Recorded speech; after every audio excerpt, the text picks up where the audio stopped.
still running, running out of sight. In the night, I'm feeling goosebumps. Well, I'm a type of Salut les amis, après avoir fait les reviews qui me semblaient les plus intéressantes, hein, bien sûr, JJK arrivera et puis Shangri-La aussi et Frieren, hein, c'est prévu. Pour l'instant, c'est les seules séries qui me marquent, hein, parce que bon, Spy X Family, à part dire que c'est exceptionnel à chaque fois, je ne sais pas trop quoi dire de plus. Donc je reviens un petit peu à mes sources, c'est-à-dire que cette chaîne que j'ai faite, que je l'ai faite au départ juste pour m'amuser un petit peu, et je l'ai aussi fait indépendamment de cela, un peu dans le but de faire découvrir des séries anciennes ou un petit peu passées à l'as. Et donc on va rentrer en plein dedans avec une série que j'ai découvert récemment, hein, qui s'appelle Hide Card, qui est une série qui reste relativement sympathique.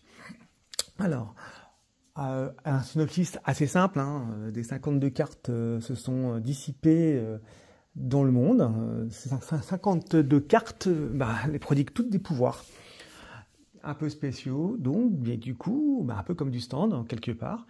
Et il y a une organisation de 5 membres qui est chargée de la récupérer. Du coup, on se retrouve avec un petit peu une team movie, buddy movie, avec un petit peu de quiproquo, d'aventure, de petites scènes d'action. Bon, ça reste agréable à regarder. Après, côté positif, c'est que les personnages, ils ont une alchimie incontestable, hein, c'est un peu fun, parfois sympa, bon, parfois inintéressant aussi quand même, hein, ça peut être un petit peu lourd. Bon, faut pas s'attendre à quelque chose d'exceptionnel avec des combats mémorables et de l'action non-stop, c'est un peu plus subtil que ça, donc bon, ça mérite un petit peu d'attention.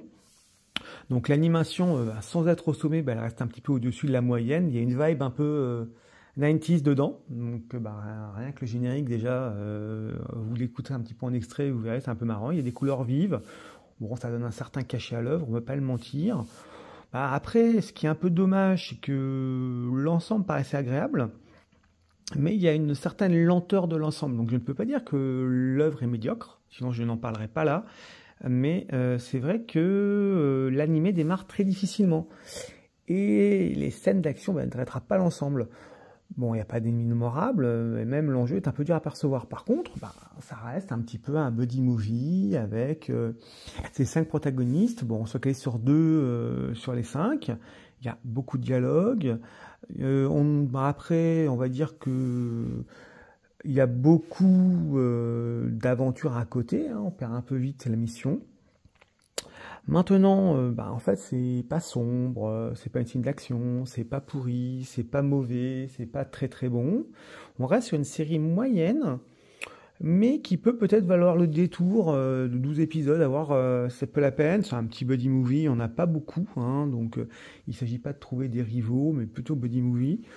Donc après, on dit en fait qu'ils n'ont pas été au bout de la démarche, qui est un peu dommage. Il y a un peu plus de profondeur, il y a aussi le côté quand même bien, c'est qu'il y a un peu plus de profondeur, c'est un peu plus adulte, hein, donc voilà, ça reste quand même divertissant, hein, donc voilà, simplement pour vous donner une petite idée d'ensemble sur ce que j'ai comme un petit peu les séries.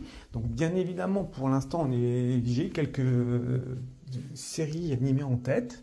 Bon, pour l'instant, entre Tsukimichi et ça, c'est pas les meilleurs, mais d'autres reviews bien plus sympathiques arrivent, mais bon. Après, faites-vous votre propre idée.